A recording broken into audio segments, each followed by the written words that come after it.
بسم اللہ الرحمن الرحیم۔ اسلامک ٹیلز کے دیکھنے والے معزز ناظرین، السلام علیکم۔ حضرت ابراہیم علیہ السلام کی ولادت نمرود بن کنعان کے دور میں ہوئی۔ اس کے بارے میں کہا جاتا ہے کہ وہ انتہائی ظالم اور سنگ دل آدمی تھا۔ اس کا تعلق اس قبیلے سے تھا جس کی طرف حضرت نوح علیہ السلام کو بھیجا گیا تھا۔ 1000 برس تک اس نے بادشاہت کی اور وہ ملعون خدائی کا دعویٰ کرتا تھا۔ ایک روز نمرود تخت پر بیٹھا تھا، تمام لشکر اس کے گرد حاضر تھا۔ تقدیر الہی سے جادوگر اور نجومی سر جھکائے غمناک بیٹھے تھے۔ نمرود نے وجہ پوچھی تو انہوں نے بتایا، آسمان میں ایک انتہائی روشن ستارہ نمودار ہوا ہے، اس جیسا نہ پہلے کبھی دیکھا نہ سنا، اور یہ بھی کہا کہ آپ کی رعایا میں ایک لڑکا پیدا ہوگا جس کے ہاتھوں آپ کی حکومت جائے گی۔ یہ سن کر پہلے تو نمرود پریشان ہوا اور پھر حکم جاری کر دیا کہ تمام مرد عورتوں سے الگ رہیں، اور اس دن کے بعد جو بھی بچہ پیدا ہو اسے قتل کر دیا جائے۔ حضرت ابراہیم علیہ السلام کی ولادت انہی دنوں میں ہوئی، لیکن اللہ پاک نے آپ علیہ السلام کو ظالموں سے محفوظ رکھا۔ نمرود بابل کا بادشاہ تھا۔ علماء کے مطابق جن 4 بادشاہوں نے پوری دنیا پر حکومت کی، نمرود ان میں سے ایک ہے۔ ان 4 میں سے 2 مومن تھے اور 2 کافر۔ مومن ذوالقرنین اور سلیمان علیہ السلام ہیں، اور کافر نمرود اور بخت نصر ہیں۔ نمرود مسلسل 400 سال تک بادشاہ رہا۔ اس نے سرکشی، ظلم اور تکبر کا راستہ اختیار کیا، اور آخرت کی بجائے دنیا کا حصول پیش نظر رکھا۔ جب حضرت ابراہیم علیہ السلام نے اسے اللہ وحدہ لا شریک کی عبادت کی دعوت دی تو اس نے جہالت اور گمراہی کی وجہ سے خالق کا انکار کر دیا۔ چنانچہ حضرت ابراہیم علیہ السلام نے اس سے بحث کی، لیکن وہ مردود خدائی کا دعویٰ کرنے لگا۔ حضرت ابراہیم علیہ السلام نے فرمایا، میرا رب زندہ کرتا ہے اور مارتا ہے۔ اس نے کہا، میں بھی زندہ کرتا ہوں اور مارتا ہوں۔ اپنی بات کو ثابت کرنے کے لیے اس جاہل نمرود نے 2 قیدی منگا کر بے قصور کو مار ڈالا اور قصوروار کو چھوڑ دیا، اور کہا کہ دیکھا، میں جس کو چاہوں مارتا ہوں، جسے چاہوں نہیں مارتا۔ اس طرح سب کو فریب دینے کی کوشش کی۔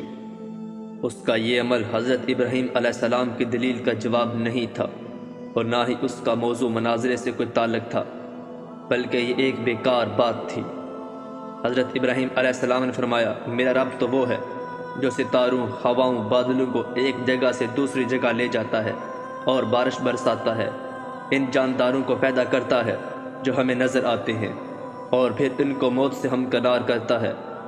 اسی دلیل پر حضرت ابراہیم علیہ السلام نے فرمایا کہ میرا پروردگار تو وہ ہے جو پیدا کرتا ہے اور مارتا ہے۔ لیکن اس جاہل بادشاہ نے جو کہا کہ میں بھی زندہ کر سکتا ہوں اور مار سکتا ہوں، اگر اس کا مطلب یہ ہے کہ یہ نظر آنے والے کام اس کے کنٹرول میں ہیں تو یہ سراسر ضد اور ہٹ درمی کا اظہار ہے، اور اگر اس سے مراد قیدیوں کا واقعہ ہے تو اس کا حضرت ابراہیم علیہ السلام کی پیش کردہ دلیل سے کوئی تعلق ہی نہیں، بس وہ دلیل کے مقابل دلیل پیش نہ کر سکا۔ چونکہ بحث میں نمرود کو شکست کا یہ پہلو ایسا ہوا جو کہ حاضرین یا دوسرے لوگوں میں سے بہت سے افراد کی سمجھ میں آنے والا نہیں تھا، اس لیے حضرت ابراہیم علیہ السلام نے ایک اور دلیل پیش کر دی، اور اسے سب کے سامنے لاجواب ہونا پڑا۔ ارشاد باری تعالیٰ ہے، ابراہیم نے کہا کہ اللہ تو وہ ہے جو سورج کو مشرق سے نکالتا ہے، لہٰذا تو اسے مغرب سے نکال۔ اس طرح حضرت ابراہیم علیہ السلام نے اس کا جاہل اور عاجز ہونا واضح فرما دیا۔ نمرود مردود ہر بار توحید کی دعوت کو قبول کرنے سے انکار کرتا رہا۔ بلاہر بولا، تو اپنے لشکر جمع کر لے، میں اپنے لشکر جمع کرتا ہوں تاکہ تیرے خدا کے ساتھ میرا مقابلہ ہو۔ حضرت ابراہیم علیہ السلام نے فرمایا، اے نمرود، تو اپنا لشکر جمع کر، میرا اللہ کن فایا کن جمع کر دے گا۔ تب وہ مردود مشرق و مغرب کی فوج کو جمع کرنے میں لگ گیا۔ حضرت ابراہیم علیہ السلام نے آخری بار بھی اس کو ہدایت کی دعوت دی، لیکن اس مردود نے کہا کہ مجھے تیرے اللہ کی کچھ حاجت نہیں۔ اس وقت حضرت ابراہیم علیہ السلام نے دعا مانگی کہ اے مالک، یہ ملعون نافرمان تیرے ساتھ مقابلہ کرنا چاہتا ہے، اس کو ہلاک کر۔ تیری مخلوق میں مچھر ادنا اور ضعیف ہے اور کئی جانوروں کی خوراک بنتا ہے۔ میں تیری رحمت سے اس مچھر کو مانگتا ہوں کہ وہ اس مردود کا خاتمہ کرے۔ بس ان کی دعا قبول ہوئی۔ نمرود نے اپنی فوج کو میدان میں اکٹھا کیا اور حضرت ابراہیم علیہ السلام سے کہا، اگر تیرا اللہ چاہے تو زمین کی حکومت ہم سے چھین لے، مگر اس سے پہلے میری فوج کا مقابلہ کرے۔ حضرت ابراہیم علیہ السلام نے اس سے کہا کہ مردود دیکھ، میرے اللہ کی فوج آ گئی۔ نمرود نے دیکھا کہ مانند ابر سیاہ ہوا پر کچھ چلا آتا ہے۔ یہ دیکھ کر لشکر میں ہلچل مچ گئی، مچھروں کا شور پھیل گیا اور اس مردود کا سارا جوش و خروش جاتا رہا۔ حضرت ابراہیم علیہ السلام آگ کے الاؤ میں۔ بت شکنی کے بعد جب کفار اور حضرت ابراہیم علیہ السلام کے درمیان مکالمہ ہوا تو ہر دلیل کے سامنے کفار لاجواب ہو گئے، کیونکہ جواب میں ان سے کوئی دلیل نہ بن سکی، اور انہوں نے سبق لینے کی بجائے وہی رویہ اپنایا جو ہر سرکش اور متکبر شکست کھانے کے بعد اپناتا ہے۔ انہوں نے سوچا کہ آئے دن کی شرمندگی اور ندامت سے نجات حاصل کرنے کا یہی طریقہ ہے کہ حضرت ابراہیم علیہ السلام کو مار ڈالا جائے۔ قوم کے سرداروں نے اس تجویز پر غور کیا اور یہ طے پایا کہ حضرت ابراہیم علیہ السلام کو عام لوگوں کے سامنے سزا دی جائے تاکہ کوئی دوسرا اس قسم کی حرکت نہ کر سکے۔ اللہ پاک نے ان کو بری چال کا ذکر کرتے سورہ صفات میں فرمایا، وہ کہنے لگے کہ اس کے لیے ایک عمارت بناؤ، پھر اس کو آگ کے ڈھیر میں ڈال دو۔ غرض انہوں نے اس کے ساتھ ایک چال چلنی چاہی اور ہم نے انہیں ہی زیر کر دیا۔ پھر یوں ہوا کہ پوری قوم کو کہا گیا کہ سب لکڑیاں اکٹھا کرنا اپنا فرض سمجھے اور ایک میدان میں جمع کرتے جائیں، اور جب کافی تعداد میں لکڑیاں اکٹھی ہو جائیں تو ان میں آگ لگا کر حضرت ابراہیم علیہ السلام منجیق کے ذریعے کسی اونچی جگہ سے اس میں پھینکا جائے تاکہ وہ نکل نہ سکے اور لوگ عبرت حاصل کریں۔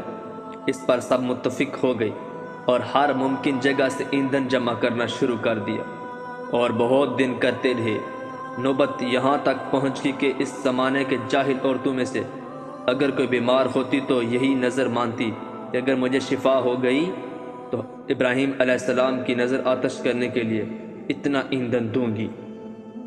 پھر انہوں نے ایک وسیع جگہ میں تمام ایندھن رکھ کر اسے آگ لگا دی۔ آگ روشن ہوئی، بھڑکی اور اس کے شعلے بلند ہو گئے۔ اس سے بڑی چنگاریاں اڑنے لگیں جو اس سے پہلے کبھی کسی نے نہیں دیکھی تھی۔ شعلہ اس قدر اونچا ہوا کہ وہاں سے اگر 3 میل کے فاصلے پر بھی کوئی پرندہ اڑتا تو جل بن کے خاک ہو جاتا۔ لوگوں نے حضرت ابراہیم علیہ السلام کو پکڑ کر باندھ دیا۔ اس وقت آپ علیہ السلام یہ فرما رہے تھے، اے اللہ، تیرے سوا کوئی معبود برحق نہیں، تو پاک ہے، جہانوں کے مالک، تیری ہی تعریف ہے، تیری ہی بادشاہی ہے اور تیرا کوئی شریک نہیں۔